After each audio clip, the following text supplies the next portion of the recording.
to all you storm watchers, storm chasers, and Leanierologists out there. Welcome to another edition of Tempest Talks, where we discuss lean philosophy, principles, and tools, and how they impact our personal and professional lives. Today, we will be discussing becoming lean leaders with my good friend, Dan Loch. By way of introduction, Dan currently serves as the CEO of Imaging Healthcare Specialists in San Diego. He has held executive roles in large healthcare systems and telemedicine organizations that serve communities throughout the country. I have had the privilege of knowing and working with Dan for the last 5 or 6 years, probably been closer to 7 of my career with Dan, and I've seen the incredible stuff he and his team have been able to accomplish at IHS, and I look forward to talking a little bit more about that today. Dan, thank you so much for joining us. I really appreciate it. Did I miss anything? You did not, and I'm happy to be here. Thank you for having me, Michelle. It's always good to chat with you. Dan has the greatest sense of humor as well. It's very dry, so I'm excited for our listeners to be more introduced to you. You might not see a whole lot of that today. It's recorded. But...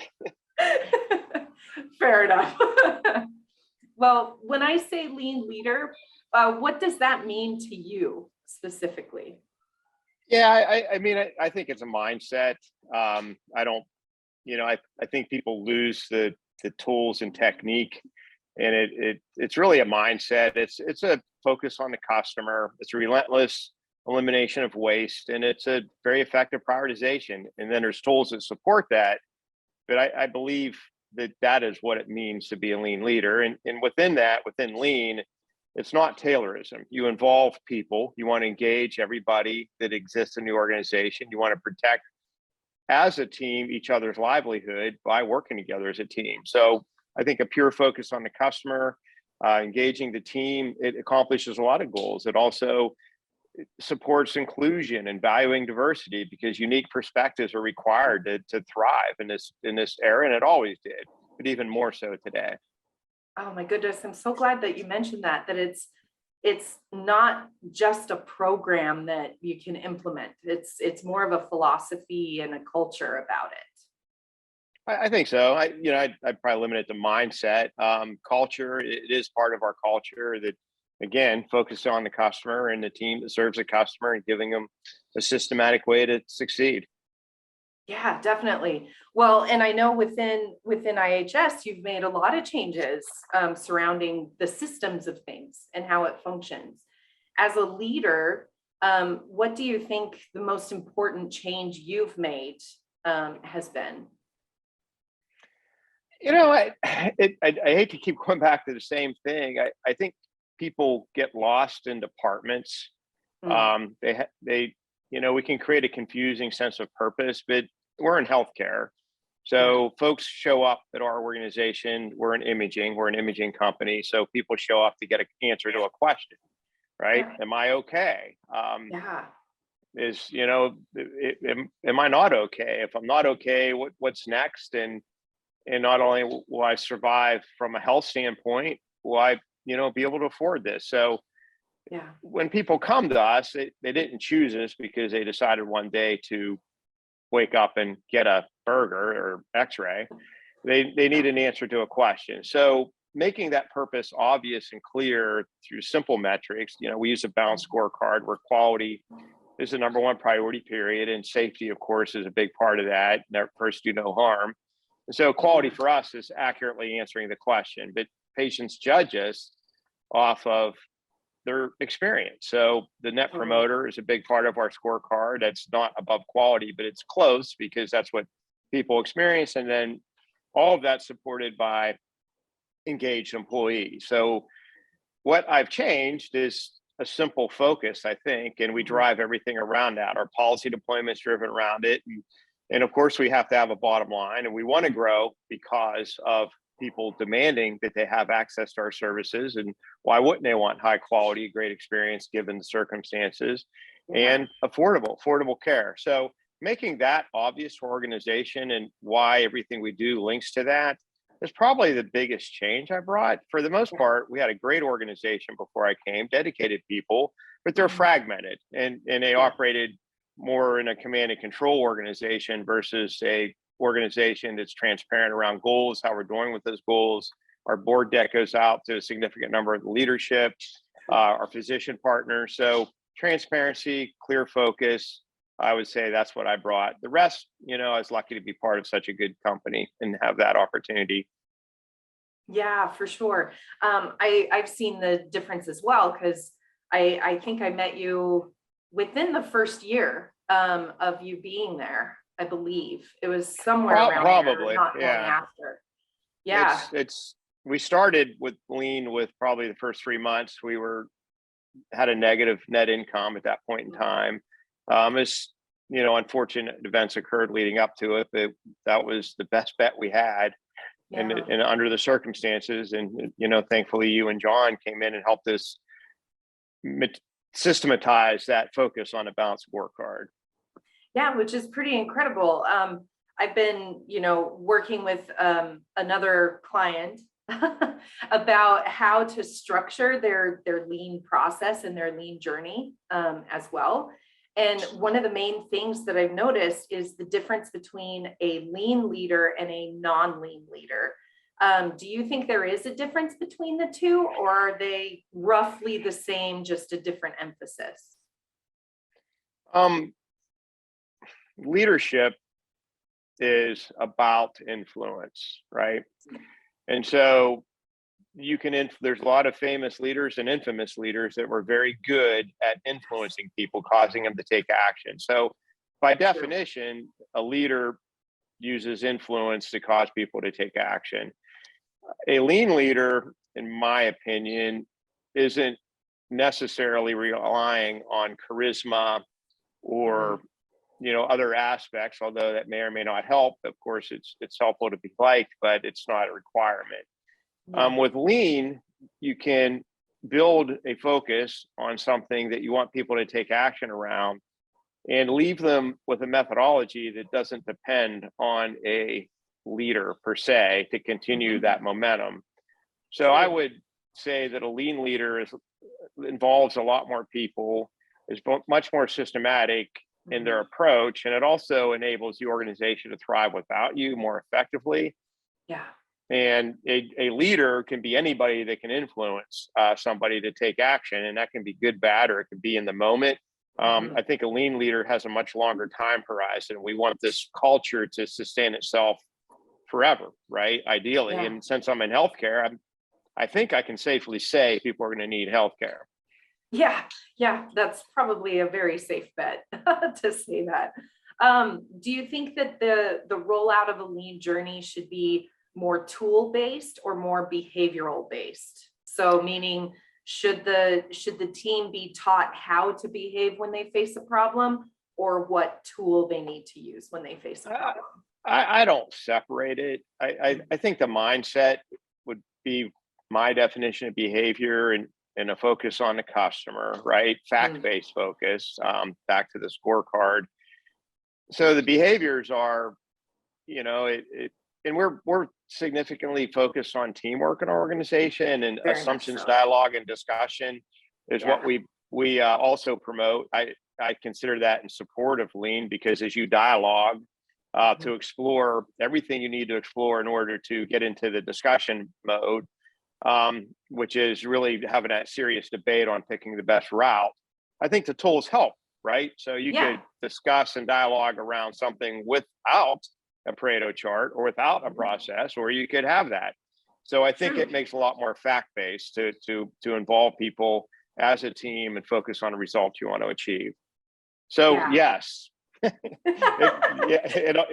answer is yes. All encompassing, both together. Right. Well, and speaking of that, do you see a lean influence in everything that you do at home, at work? Do you see a lean influence?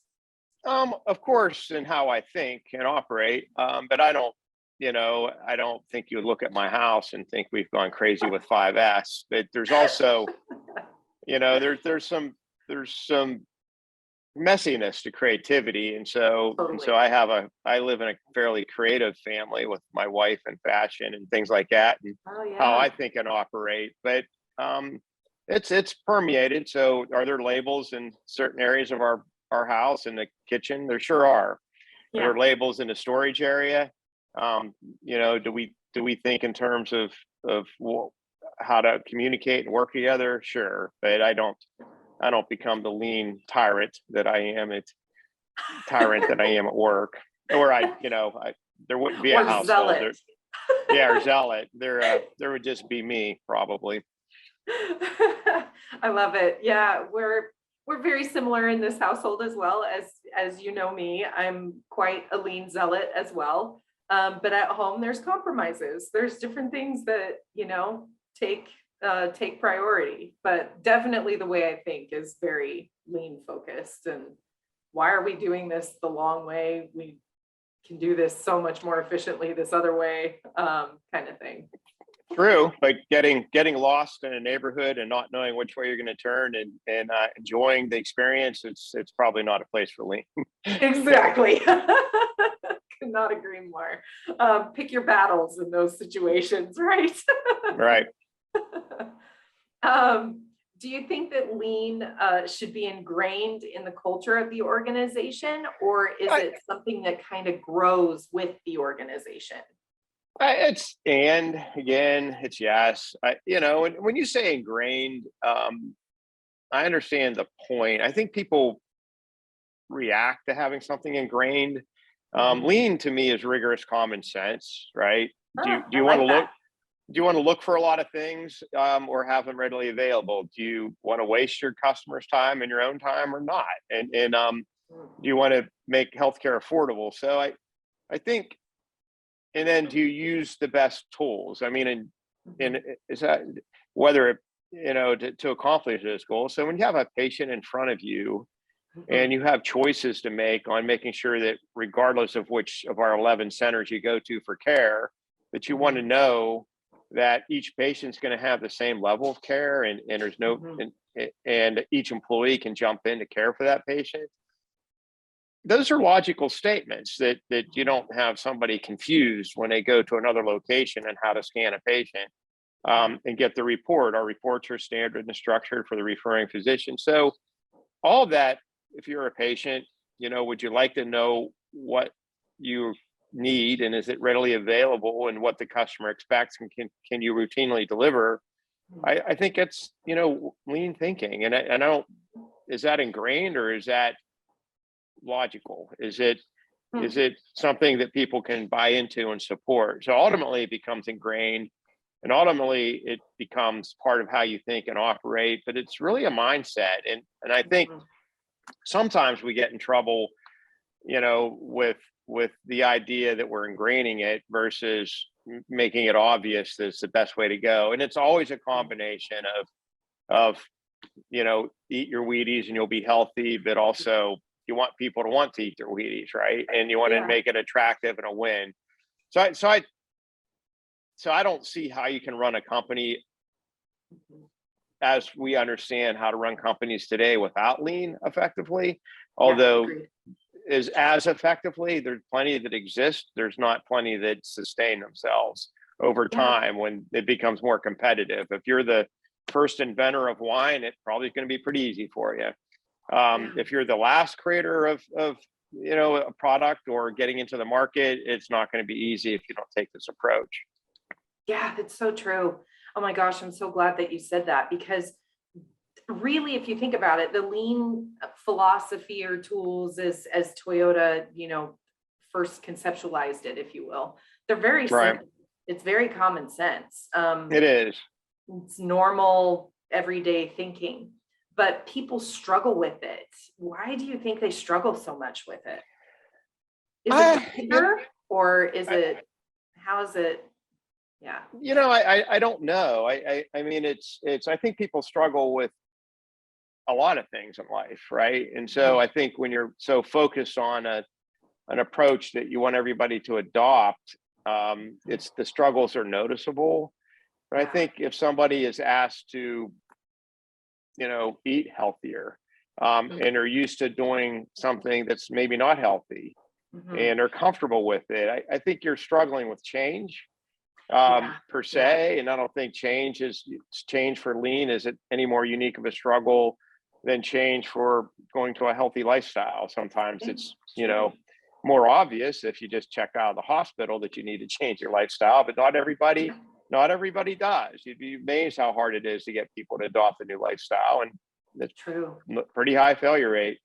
So I don't think change management and adopting lean is unique to lean.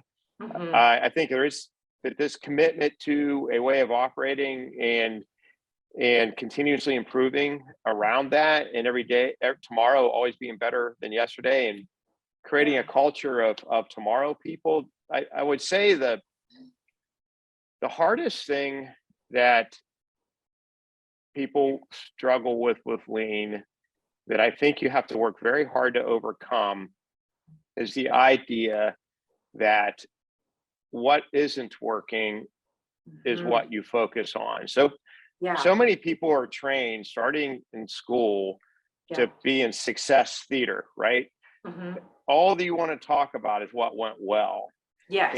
and you get rewarded for what went well. A great about a PowerPoint that went well, Yep. and lean is about GPA. what and lean is about what isn't going well, and Hmm. ironically, that's the best use of everybody's time. Is what can we Yeah. do better tomorrow? So we need to be tomorrow people, and tomorrow is a function of figuring out what we could do better, which is meaning you have to acknowledge there's something that you're not doing.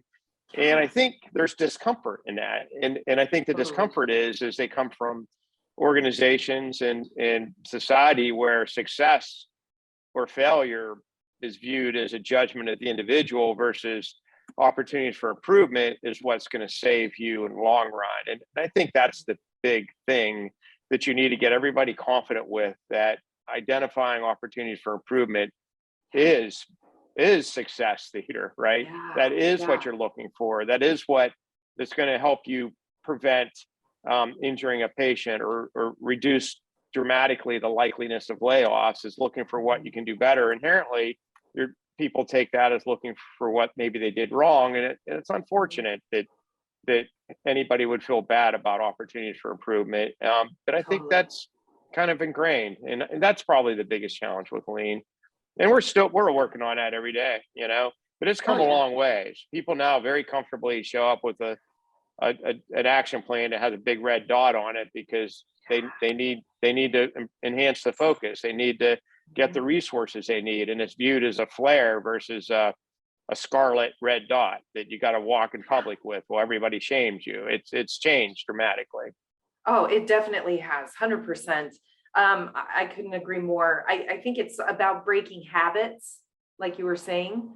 We're so used to, in our society, like you were saying, focusing on the successes and not celebrating the failures.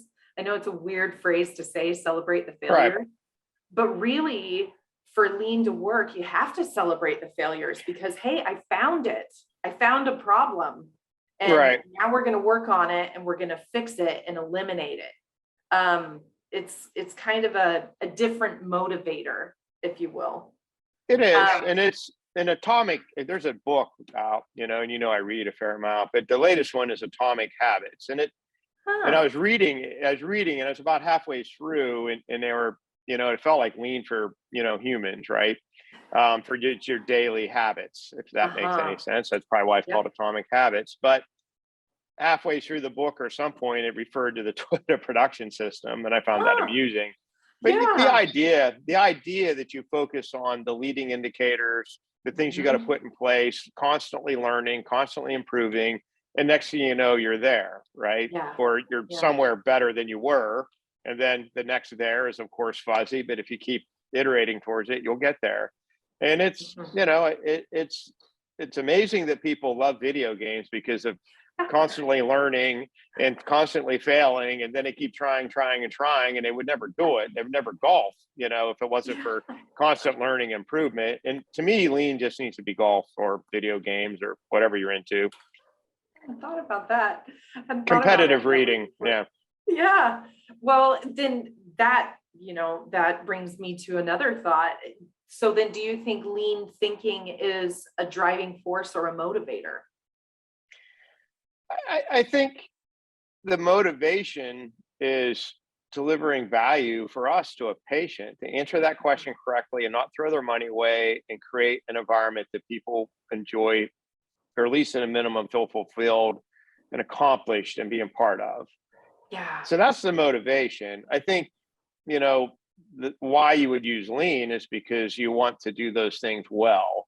Yeah. So in itself, doing lean probably isn't motivating, but to use it to deliver something to somebody you care about and your coworkers and your customer, especially in healthcare, is something you probably care deeply about. And so I think that's extremely motivational to do that better than others. And lean gives you the ability to, beat other people at a very important game and delivering healthcare, safely landing a plane, you name it. Yeah, it's true. It's interesting. I've been discussing, different ways to roll out a lean journey for, different clients and so forth. And our discussions have been around, well, should we have a quota system where it's you've been trained in all the lean tools and you've solved so many kaizens and you've addressed all of these issues? Or should it be, I've identified all of these problems, I'm learning how to solve the problem? Which way is better? Do you think there is a better way, or are they just different based off of organization? It's yes. I mean, it's yes. I don't try any one of those things. It's like the balanced scorecard, right? If you ever read the balanced scorecard, the book, so it opens up with somebody walking into a plane. I'm going to get the example wrong, but the gist of it's right. So they walk in and they see an altimeter, and that's all they see is an altimeter. And somebody says, all I'm working on today is altitude. Well, isn't that interesting? And so the idea of somebody flying a plane and only working on altitude one day and airspeed another day seems ludicrous, right? Yeah. So I think, separating learning tools and striving to accomplish a solution, it's, if you're trying to solve a problem and you don't understand and you're failing to use the tools, then you should probably focus more on the tool. If you understand the tools well and you aren't clear on your priority, then you should focus on that. So it's kind of like almost like gauge R&R, right? Is the variation in your success due to your measurement system or your tools and your use of tools, or is it, based on a design or your lack of proper focus? I think the answer to that again is to what degree at any given time. I don't think any of these things are binary. Yeah, it's not a if I do this, my result is going to be this. Lean is a very fluid, developing kind of thing. There's no one right way of inputting it. And people grab their own way of learning too. And I think allowing people to experiment and learn their own way, and if they learn through repetition until the light bulb goes off, great for that group of folks, and we should focus for them that way. If others want to experiment and read on their own and they end up accelerating independently, I think you got to be open to how different people learn, and when do you standardize, when do you force feed things? It typically is when it becomes ludicrous that you're not. Right. Like you step in and be like, wait a minute, like I see this issue coming like a freight train. We do not need to do that. So let's course correct. And as a leader, you kind of can do that. When you see the team going down the wrong path, you can step in. But when would you step in? Like what would be for that? Yeah, I wish I had a recipe. I'd write a new book, knowing everything. Immediately and choosing right and raising your kids and running a company, and you never make a mistake. I think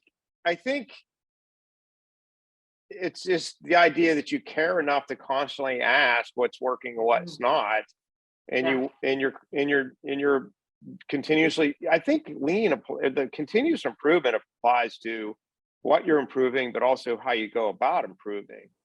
And so you're always improving your methods for improvement, your management systems, and you're always improving, the delivery system. So improvement is a process. Ways of going, Baldrige criteria is an example of an improvement methodology, which inherently inherent process management. So those are things that I think everybody should think about. To believe at any given time you're going to end up the recipe on how to handle it, but always asking yourself, are we getting the traction we want, and how we can alter it? And there's always that philosophy we've experienced in our company. There's those who say just keep going through the iterations and the light bulb will go off. There's others that are very much the why. I have a tendency to believe that people should do things because they want to, and spend a lot of time on transparency and the why. And others, are more go to boot camp, tie your shoes and the exact same way, practice, and all of a sudden you realize, oh, this is going to save our lives out there. So I think it's very situational. Yeah, well, and speaking of that, do you think that leaders should become lean teachers, or should they allow someone else to do the teaching, like their direct reports or an outside consultant? What do you think makes the most sense? Yes. I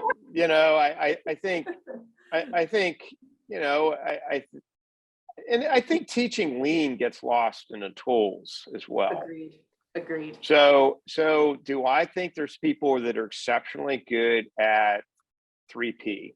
And would I remotely try to go teach that? There's no way on this earth I would try to teach that or learn it or think I could. There's plenty of other ones that are a lot simpler that I don't think I should teach, and especially with the facilitation aspect of it and the iterations. However, teaching people what lean is and the importance of those tools and how they apply, absolutely. And that there's not a single leader there's not a lean department in my company. That. There isn't. And lean is a requirement for every single leader. And I've been at organizations that they have a lean department and large organizations and unfortunately I've been around enough of them because we bought companies, we bought and we've been bought. The department is like an appendage. You don't mind so much if you lose a finger, but if somebody removes your heart, it's a problem. Big deal. Yeah. So when you create a lean department and you don't adopt it, you end up not delivering the value you need to the customers. You do a disservice to your management team because they don't learn it. And then that department's frustrated and they usually get eliminated if there's a downturn financially. So true. So how do you not eliminate a department and put management in a situation that they're even thinking about what departments to eliminate? You need to make sure that folks understand the importance of how you work together to serve the customers and to protect the team financially. And finances have a lot to do with accurate interpretations, customer service, and people wanting to come back. But also it has a lot to do with your bottom line, and waste directly adversely impacts your bottom line. So everybody needs to own it, learn it, and practice it to whatever level they practice it. But I'm not going to become as good a facilitator as you. It's unlikely going to happen. There's skills you do routinely. You do consulting in many areas, and you have a lot more opportunity. However, I appreciate them. I love horse racing. I'm not a jockey. I love football, and I could talk about football till we're blue in the face, and I understand it, and I use it as an analogy, but you don't see me on the field. However, so it's a mix. And do I participate in events? Do I, round? Do I round? Am I part of it? Do I teach it? Do I talk about it? Yeah, I do. So I think everybody should teach. Everybody should participate, and I don't think they should feel they're a failure as a teacher if they're not, the sensei that's done it for 40 years. And it, so am I able to teach certain people tennis because I play tennis? Yeah, people that have never played tennis. Should I be coaching people at Wimbledon? No. Yeah, that's a great way to look at it, because everybody has their strengths, right? And I've known many leaders that were exceptional leaders and knew nothing about lean, but the way that they approached problems was very lean-like. Right. So they thought lean without knowing that they had lean thinking. So in their behavior as a leader, they were actually emulating someone that was interested in lean or wanted to participate in something like lean. I don't necessarily think that they need to, have a Six Sigma black belt or anything like that in order to lead an organization. They can participate in it and still be an exceptional leader and guide the team the way it needs to be guided. Yeah, I think you're right, and I think that does absolutely add value and work. I worry that when you're teaching and you can link it to an external validator, right?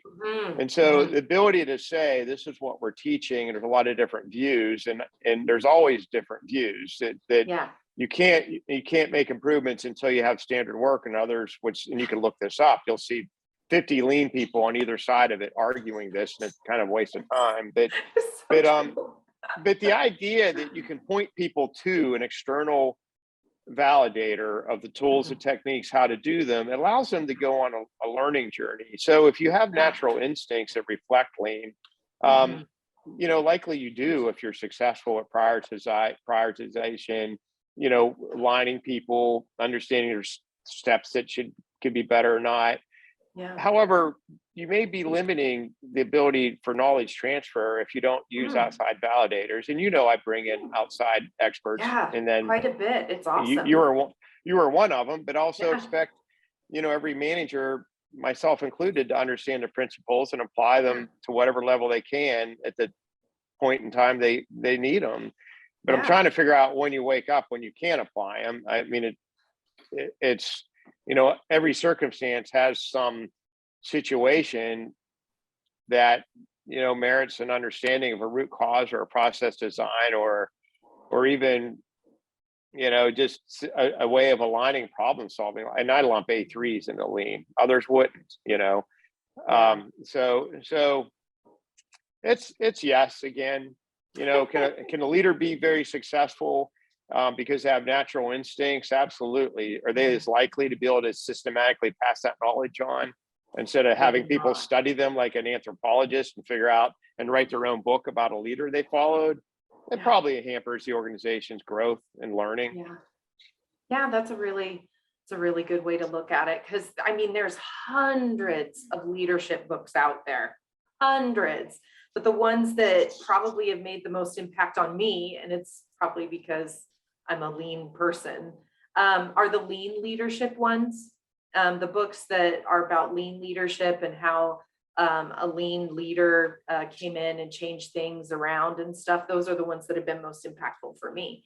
Whereas somebody else may learn from, somebody else that wasn't a lean person, but they read their book and thought it was, amazing from that. I read it. I read a lot. I read a lot, and quite extensive. I wouldn't.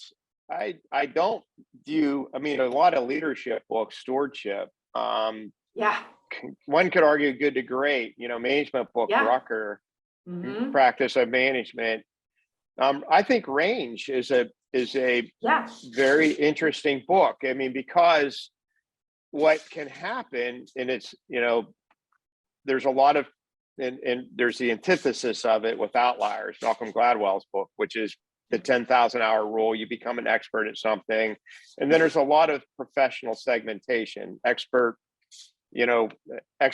in medicine, expertise in aerospace, and so it Range is about generalists, people who see things differently. But again, leadership's about causing an influence, and it's about affecting change. So I think there's so many forms of leadership that exist, and understanding them. In addition to lean leadership, I would find it very difficult to give up other leadership books I've read. Agreed.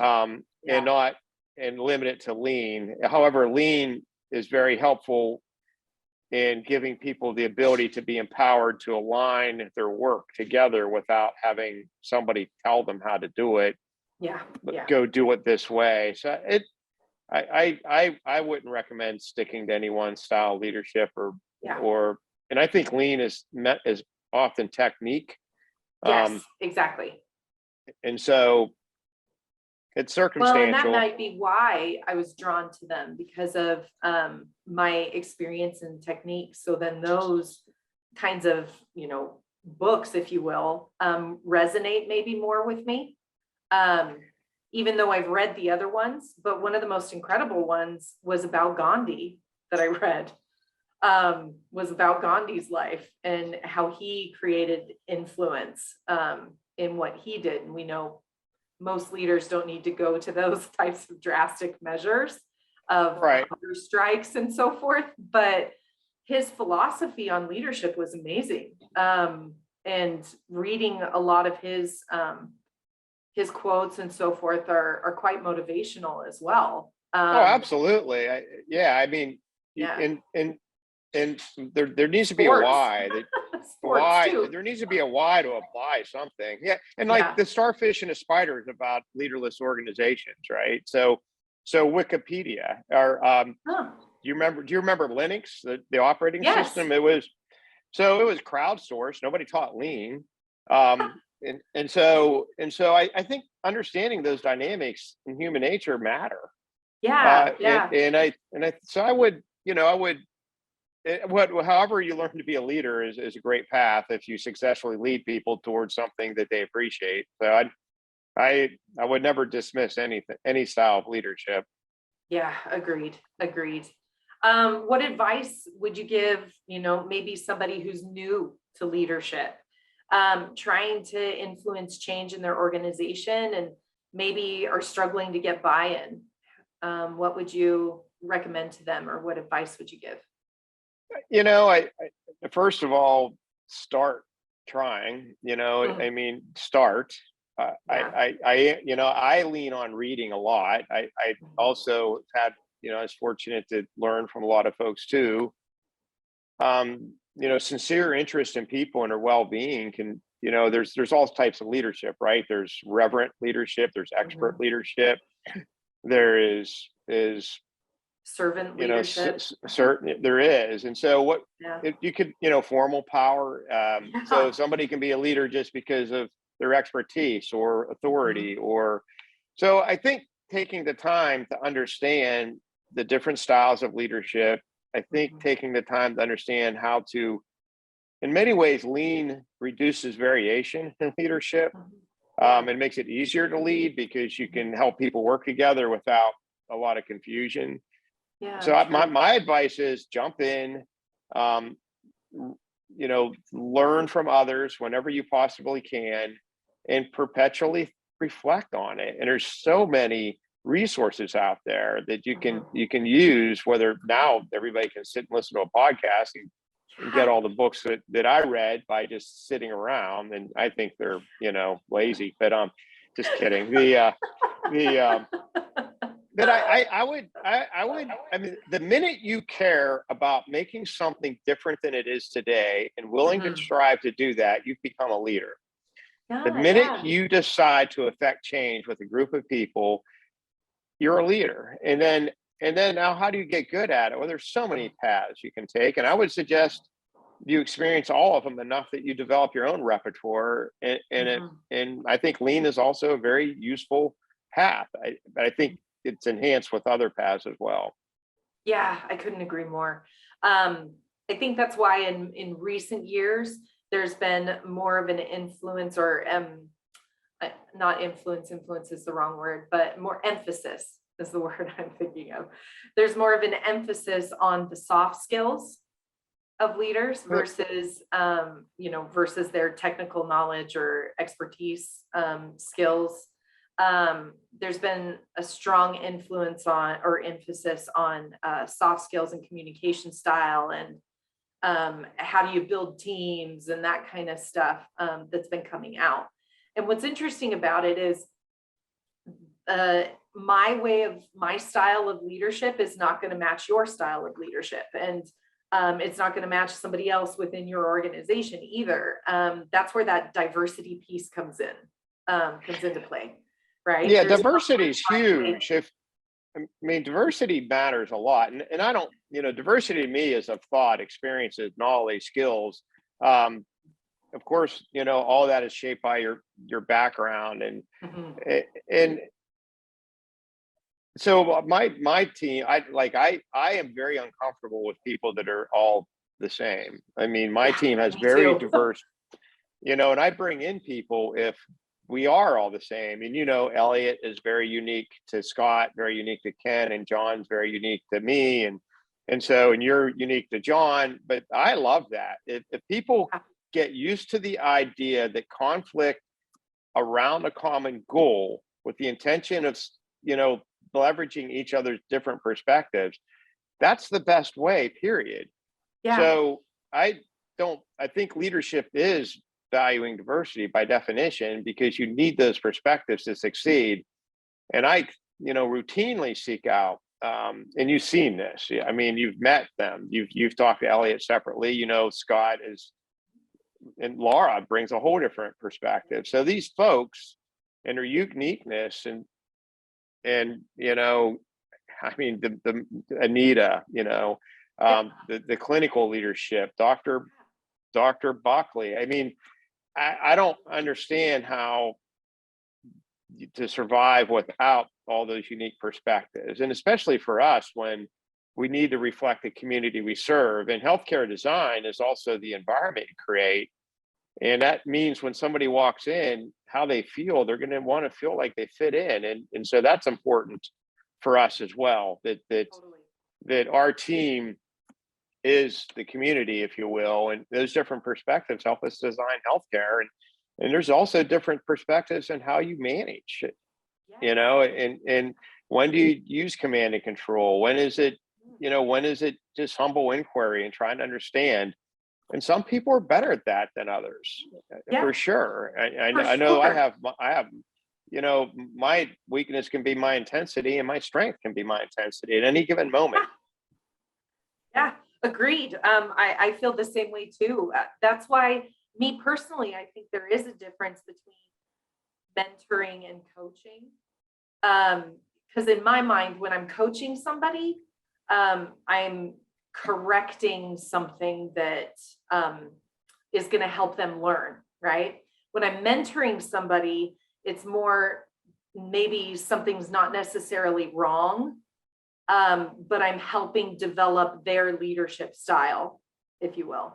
So, do you Yeah. think that there's a difference between the two, or are they Oh, the absolutely. I coach because it's my job to same? coach. Yeah. I make myself available as a mentor, but mentoring requires a mentee, and the mentee needs to Mhm. be hungry for knowledge. Yes, So exactly. I see mentoring as being available to offer whatever I can to somebody who wants to learn to me and from me, not to me, but uh, mentoring to me is being available, a willingness to help anybody who wants to be helped, and I'm willing to do that. Yeah. Coaching is a requirement. If Mhm.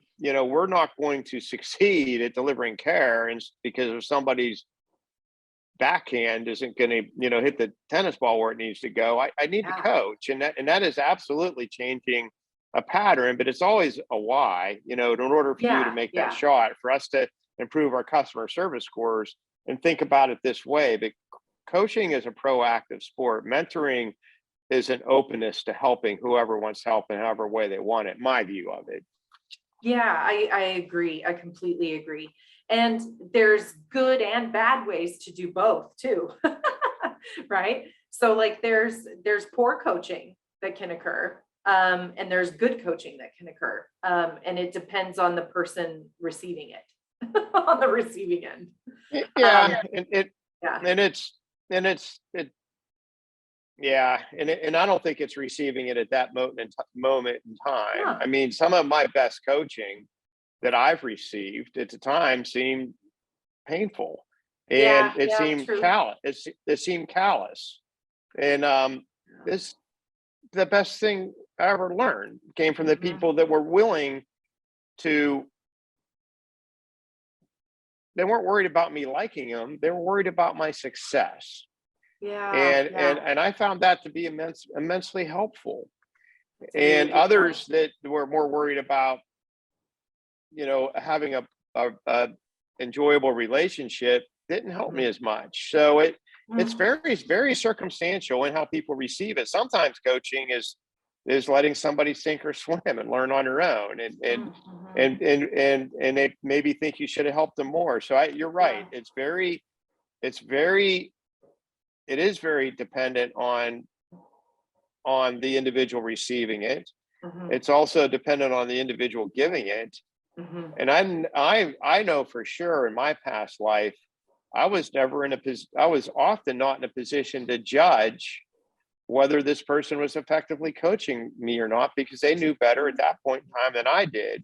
That's true. So I think it's difficult, especially these days. If somebody doesn't feel good about it, it may end the coaching, and it might be the worst thing that ever happened to them. Yeah, agreed. And that's what worries me. There's a great book as well. You may have already read it, but Radical Candor is what it's called. I know the book. Yeah. The author also, I can't remember her name offhand. I apologize to my listeners and watchers, but she also gives a TED talk about it as well. And she talks about a lot of the things that you're referring to, where, sometimes as a leader, we have to give radical or we have to utilize radical candor when we're providing feedback to our employees and our peers, because it will help them grow and develop. It may not necessarily be taken well, but it's one of those things that it needs to be done for the benefit, not only of the organization, but of the individual as well. So it comes back to how much do you care about this individual and their growth and development? Absolutely. So if you don't care about the well-being of that individual and you care more about yourself as you're coaching, exactly, I think it's irresponsible. Agreed. And I think because you'll make some really poor choices. So, for example, are you worried about their success down the road, or are you worrying about avoiding, some discomfort for yourself?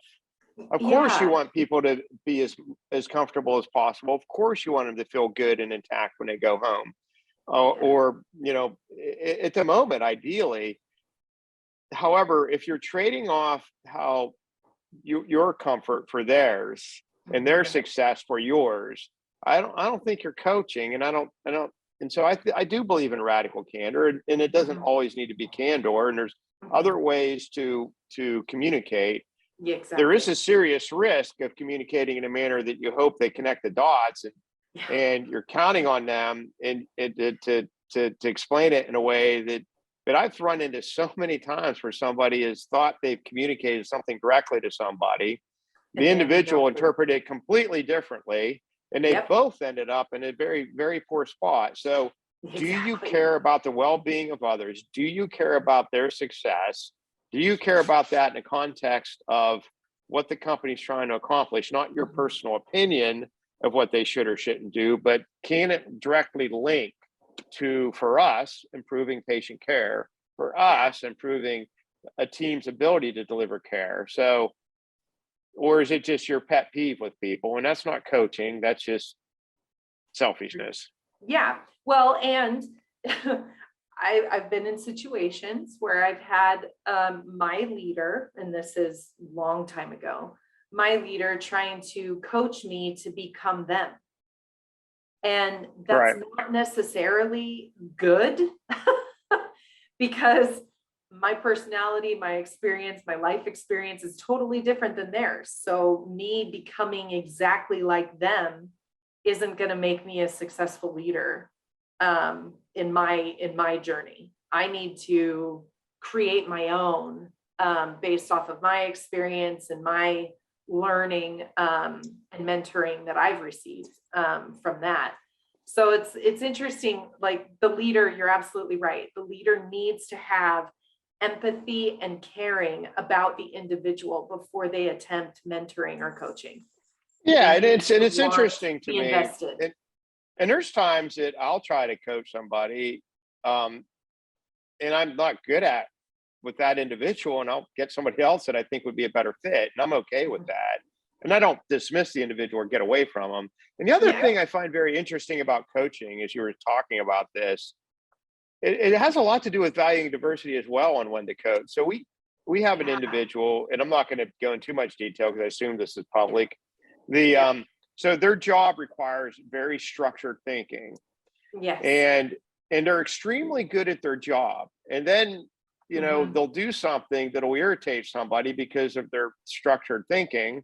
Like, we need to, certain things, they just want it away, and it has to be that way. And it might not be that important to you, and it may be disruptive to you at that point in time. But my comment back is always, given what they do for this company, would you want them to be any other way? And 100% of the time, the answer is no.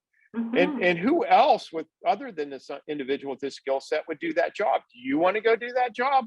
And the answer is no. And so if they're very good at that job because of their natural tendencies, and that happens to frustrate you in a different circumstance, please appreciate that was what makes them so good at what you count on, and don't try and change it, respect it. And that's by definition is valuing diversity. Totally. And there's people that I think are too touchy-feely. However, it's very, very important. They're in my company, and it's very important. And who some of them are. And without them, we would not be as good as we are. And I don't like that style. Certain cases, and others are more, direct than me, amazingly. But again, it's whatever fits at the moment, and I'm glad they're there because they're good at what they're good at, and they're part of our team. Exactly. It's all about celebrating people's strengths and allowing them to be their, for lack of a better, term of, common language now, but allowing them to be their true self. I'm a lot less altruistic than that. I'm leveraging their strengths. Their strengths are driving a result. I mean, and those perspectives, especially for us in healthcare, those perspectives help us understand patients like them. And they also bring different perspectives to work we have to get done and other people we're interacting with. So since we're all getting paid for what we do in a company, it's about leveraging those strengths and appreciating those strengths, because diverse teams win if diverse teams work together well, and Lean helps us work together well because it gives us a systematic approach of sorting through things and taking all this different perspectives. So I can't, it just, conflict to me is huge. It's a positive thing when it's around how do we best do something, or unique perspectives cause us to pause and reflect. And it's just different people serve different roles, and there's a lot of roles that need to be served in our company. Totally. I like to look at that as healthy conflict. Healthy conflict is good. That conflict causes growth to happen. It causes people to think differently about their situation, because heaven knows in my personal life as well as in my work life, we tend, especially if we've been in a place for a very long time, we tend to get tunnel vision, or we start to assume that this is how it's always been done. And I know that coming from a lean person, it's like, oh my gosh, did she just say that? Right. But we end up going, no, this is how we've always done it. This is how we're going to do it. But when healthy conflict comes in and somebody's got a different opinion, well, why do we do it that way? All of a sudden, it kind of shocks the individual out of, well, why do we do it that way? Is there another way of doing it? It's a good, healthy way of discussion. Yeah, it does. And not only that, maybe their opinion isn't valuable that time, but it will be sometime. And if you shut it down that time, you'll never hear it. And I have a tendency to include almost everybody in meetings. But and it can get clunky, right? However, the risk of not seeing those perspectives, and not only that, that's an opportunity for people to learn really what you're trying to do and see the dialogue. Because when you teach somebody or tell somebody something, it doesn't come to life as much as when they're part of it, engaged in it. And Yeah, it hurts your efficiency for sure at that definitely. moment in time. But I think it can help your efficiency when they're out on their own and they know what we're really trying to do. And they have that experience of seeing it beat up and what conclusions were drawn and how to do that on their own. But it's, Mhm. yeah, I can't say enough about Mhm. that. There's just so much opportunity, especially this day and age, to take advantage of unique perspectives and approaches around with people who are committed to the common goal that your company may have. Yeah, And it's so true. yeah, Yeah, it's so true. I could not agree more because I've been in situations with other lean senseis or lean facilitators where they've been frustrated with the process because the Kaizen event had people on it that they weren't expecting, and all these different views came in, and they're not going to accomplish what they need to accomplish in the 4 days. And I've had to take them aside and be like, guys, what was the right, real goal here? Was the goal to accomplish or close out a Kaizen event, or was the goal to create a really cohesive team that can talk about difficult things? right. What was And that, what's more important? yeah. And then you need to be deliberate in your choices. There's times that, I need three people because Yeah, we have one day to get it done. yeah, And we might miss something, but for us to survive as a company, we need it done. Other times exactly. it's more important, more involved, and they learn. And it just, again, that constant prioritization of how many people you include or not, what your goals are. Is learning more important than an immediate result? And I Yeah, think you just always got to ask yourself and those around you, how well are we balancing those? But I think having unique people working together to make deliberate choices and understanding what they sub-optimize potentially and choosing to do that is very, very important versus happening to do that. yeah, and I think that's a unique skill set that you have, by the way, of being able to see the differing perspectives and being able to bring them together and allowing them to have that discussion. I think that's a talent that you have as a leader. I think you're very good at that. So I appreciate that. I don't feel good at it, but I know that I'm relentless. I'm relentless about it. I mean, I will stick with people that and get them to work together until they work together. And Which is great. we've made great progress. So I do Yeah. work hard at that because I think it's worth it. Yeah, And by the way, a lot of those relationships that didn't start off so great are they're paying off really amazing big. now. They're really paying off right now. And there was a time I couldn't get them in the same room without them acting somewhat badly, but it's really paying off. That's amazing. I love And it. you and Elliot really helped a lot with that. Thank you. I appreciate that. It's really rewarding to see those kinds of relationships grow and develop the way that they have. The things that you guys have been able to accomplish and with your leadership at IHS has been really a great case study that I'm hoping somebody's going to write someday. I Well, you can really do hope that. so. I am proud. I am proud that we're all still together, though. I mean, we've given all the transient organizations, and people Yeah. have showed up, and they have a tendency to stay. So that's good. Yeah, it's really good. Well, is there anybody in your life that has helped shape this leadership style that you have today? And did they know anything about lean or maybe not? Um, some didn't, some did. I mean, um, there is, Ed Cotter Mm. was not a lean guy by nature, but he was one of the most caring, loving, everybody, people that you could ever meet. He passed away. I went back. I worked with him in Ohio Health for quite a while, Mm. and this town of Worthington, Ohio, was shut down for people trying to get into he's to give you an example, and this is a true story. I think maybe I'll get it right or wrong. I'm pretty sure this is right, Mick, but he's Presbyterian. He won Mormon Family Man of the Year, right? So it was, Wow, so he just cared about everybody. that's amazing. And speaking of valuing diversity, so I was more rigid, structured engineer, direct, and he was always taking time. That person in front of him was the most important person, and and Yeah. was open to everybody and anything. I mean, he would go to places that a leader in the church, but also, spent a lot of time in Pam, my wife's community, that was very diverse and socially and you name it. And when you think of diversity that you experience today, that was diverse. And he was very comfortable in any setting. And he's just a good human being. And like, I always ask myself, am I remotely doing as well as Ed is caring about people? And he answered no.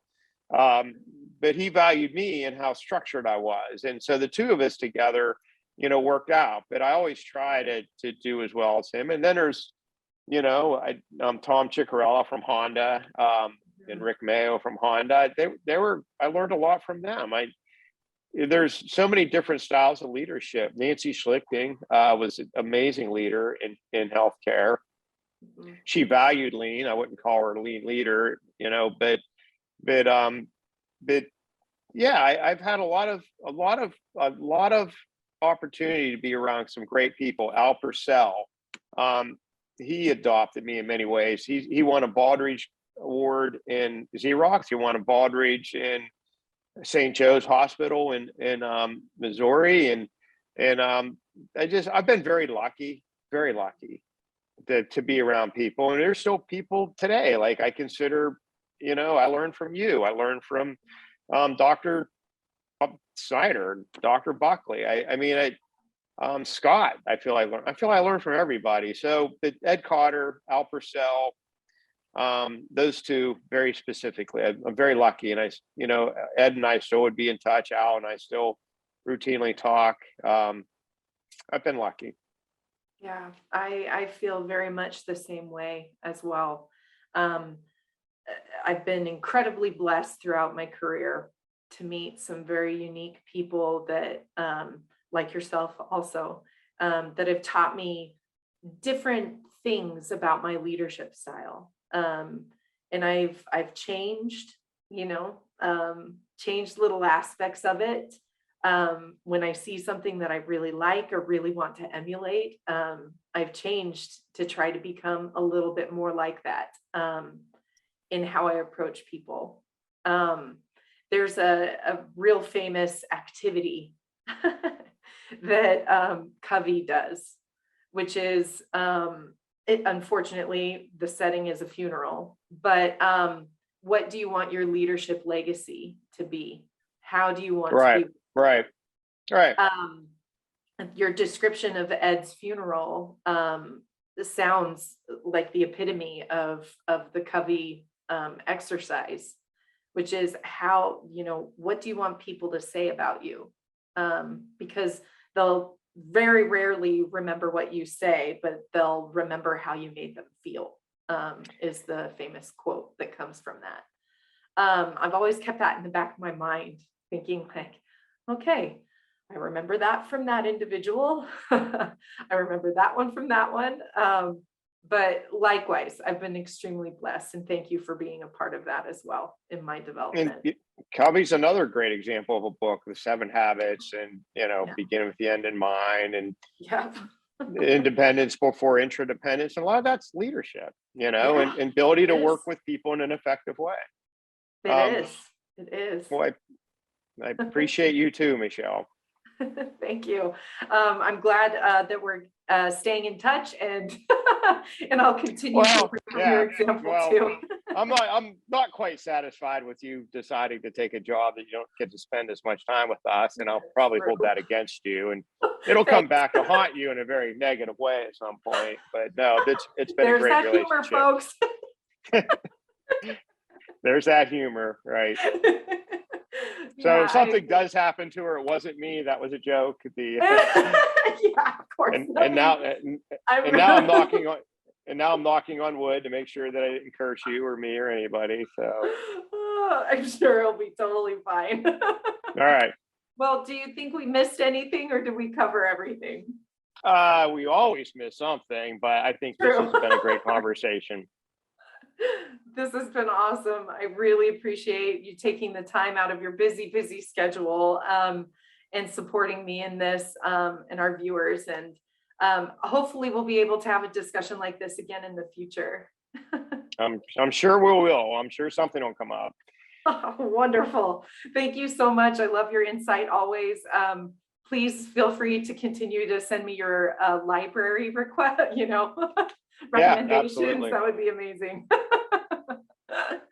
Great. Well, you have a great rest of your day. Thank you so much. And we'll be in contact soon, I'm sure. Thanks. Thank you. Bye. Take care. You have a great day. Bye.